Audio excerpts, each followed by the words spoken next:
मणिपुर में हिंसा लगातार जारी है। सुरक्षा बलों और गुटों के बीच हिंसक झड़पें हो रही हैं। अब तक कई जानें जा चुकी हैं। मैतई बनाम कुकी की लड़ाई अब सेना बनाम मैतई और कुकी गुटों के बीच हो गई। एक ऐसा ही वाकया हुआ जिस वाकये ने डरा दिया। इम्फाल पूर्वी जिले में जो हुआ वो कपा देने वाला था। उग्र भीड़ ने सुरक्षा बलों को घेर लिया। नतीजा, सेना को पीछे हटना पड़ा। अगर ऐसा नहीं होता तो वहां लाशों के ढेर बिछ जाते। मणिपुर में 2 महीने से हिंसा जारी है, जिस बीच तैनात अर्धसैनिक बलों को 1200 से ज्यादा महिलाओं की भीड़ ने घेर लिया, जिसके बाद सेना को 12 उग्रवादियों को छोड़ने के लिए मजबूर होना पड़ा। तलाशी अभियान के दौरान इन्हें गिरफ्तार किया गया। इस तरह से घेरे जाने के बाद सुरक्षा बलों को अपना तलाशी अभियान भी रोकना पड़ा। भारतीय सेना के स्पीकर कोर ने बताया, सुरक्षा बलों को शनिवार को मणिपुर के इथम गांव में एक तलाशी अभियान चलाया गया। तलाशी अभियान के दौरान केवाई केल, कांगले यावोल कन्नालुप विद्रोही समूह के 12 गिरफ्तार उग्रवादियों को छोड़ने के लिए मजबूर होना पड़ा था। स्पीकर कोर ने ऑपरेशन की विफलता की जानकारी देते हुए कहा, इलाके में 1200 से 1500 महिलाओं की भीड़ ने उन्हें घेर लिया और उग्रवादियों को छुड़ा लिया। 24 जून की सुबह इम्फाल पूर्वी जिले के थम गांव में विशिष्ट खुफिया जानकारी के मुताबिक तलाशी अभियान चलाया गया। इस दौरान सुरक्षा बलों ने हथियार, गोला बारूद, युद्ध जैसे भंडार जब्त किए। इसमें यह भी लिखा था, स्थानीय लोगों को असुविधा से बचने के लिए विशिष्ट खोज शुरू होने से पहले क्षेत्र को घेर लिया गया था। ऑपरेशन के परिणाम स्वरूप हथियार, गोला बारूद और युद्ध में इस्तेमाल होने वाली चीजों के साथ 12 KYKL कैडरों को पकड़ा गया। सुरक्षा बलों ने क्रोधित भीड़, संवेदनशीलता और इस तरह की कार्रवाई के कारण हताहतों की संख्या को ध्यान में रखते हुए वहां मौजूद अधिकारी ने सभी 12 कैडरों को छोड़ने का फैसला किया। सुरक्षा बलों ने जब्त किए गए हथियारों को भी छोड़ दिया। एक आधिकारिक विज्ञप्ति के मुताबिक ऑपरेशनल कमांडर की ओर से लिया गया फैसला मानवीय चेहरे को प्रदर्शित करता है। भारतीय सेना मणिपुर में चल रही अशांति के दौरान किसी भी आकस्मिक क्षति से बचने के लिए सभी कोशिशें कर रही है और स्थिति के बढ़ने की गुंजाइश से इनकार कर रही है।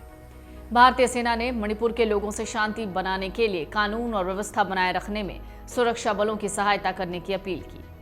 स्वयंभू लेफ्टिनेंट कर्नल मोइरांगथेम तंबा उर्फ उत्तम भी 12 उग्रवादियों में से एक था। वो डोगरा में 2015 को 6ठी बटालियन पर घात लगाकर किए गए हमले का मास्टरमाइंड था। महिलाओं और स्थानीय नेताओं के नेतृत्व में लगभग 1500 लोगों की भीड़ ने तुरंत इलाके को घेर लिया, जिसका एक विजुअल भी सामने आया। बार-बार अपील के बावजूद सुरक्षा बलों को ऑपरेशन जारी रखने से रोका। संवेदनशीलता को ध्यान में रखते हुए बड़ी क्रोधित भीड़ के खिलाफ बल के प्रयोग करना ठीक नहीं लगा। आखिर सेना ने उस समय पीछे हटना मुनासिब समझा। मौके पर मौजूद अधिकारी ने सभी 12 KYKL उग्रवादियों को स्थानीय नेताओं को सौंपने का विचारशील निर्णय लिया। सेना और असम राइफल्स के जवानों ने घेरा हटा लिया, क्षेत्र से निकल गए। हालांकि सेना के जवान वहां जमा युद्ध जैसे हथियारों और गोला बारूद को अपने साथ ले गए हैं। मणिपुर में भड़की हिंसा को लेकर दिल्ली में बुलाई गई गृह मंत्री की सर्वदलीय बैठक में भी घंटों तक मंथन हुआ था। सरकार की ओर से विपक्षी पार्टियों को मौजूदा हालात की जानकारी दी गई। ये पिछले लगभग 50 दिन से मणिपुर की स्थिति बहुत ही गंभीर हो चुकी है। गृहमंत्री जी के अनुसार कुछ सुधार हुआ है, लेकिन पूरी तरह से कंट्रोल में स्थिति अभी भी नहीं है। अभी भी आगजनी हो रही है, अभी भी घरों में आग लगाई जा रही है, रास्ताएं रोकी जा रही हैं, हाईवेज बंद हैं, ये सारी चीज़ें हैं। समाजवादी पार्टी का जो फीडबैक था आम मणिपुर के जो लोगों से, व्यापारियों से, अधिकारियों से और सब, उसके हिसाब से मैंने उस मीटिंग में ये मांग की थी कि जो मौजूदा मुख्यमंत्री हैं मणिपुर के, उनसे जनता में गंभीर नाराजगी है और ये अनुमान है लोगों का ये कहना है कि मौजूदा मुख्यमंत्री के रहते वहाँ शांति हो ही नहीं सकती। मेरा ये मानना है कि ऐसी स्थिति है कि इसमें दोनों कम्युनिटीज़ को, कुकी और वहाँ की जो मैती है, इन दोनों कमेटीज़ में इतनी लंबी दरार हो चुकी है कि तत्काल उनको एक टेबल पर बैठाना उनके नेताओं को संभव नहीं होगा। इसलिए थोड़ा सा टाइम सबसे बड़ा हीलिंग फैक्टर होता है।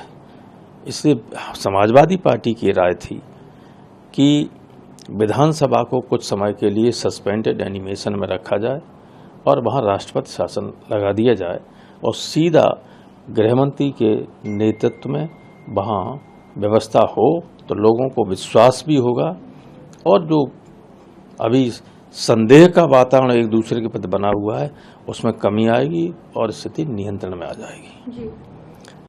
को निलंबित करके राष्ट्रपति शासन लागू कराया जाए। जिनके घर जले हैं उनको मुआवजा भी दिया जाए, उनके घरों को गवर्नमेंट निर्मित कराए दोबारा, लोगों को विश्वास हो कि वहाँ रह सकते हैं। अभी तो ऐसा है कि दोनों कम्युनिटीज़ जो जहाँ अल्पमत में है वो वहाँ से सब छोड़ के चले गए। हजारों लोग कैंपों में हैं और बहुत दुर्गत है, बच्चे और महिलाएं बहुत सब परेशान हैं। इसलिए जितना जल्दी शांति बहाल हो सके, समन्वय हो सके, समरसता फिर से पैदा हो, इसके लिए जरूरी है कि वहाँ राष्ट्रपति शासन लागू हो। सर एक सवाल साथ ही बताया गया हिंसा पर विराम लगाने के लिए सरकार की ओर से क्या क्या कदम उठाए जा रहे हैं। इस बीच सर्वदलीय बैठक में ममता बनर्जी की पार्टी टीएमसी के नेताओं की ओर से अगले हफ्ते मणिपुर में सर्वदलीय प्रतिनिधिमंडल भेजने की मांग की गई।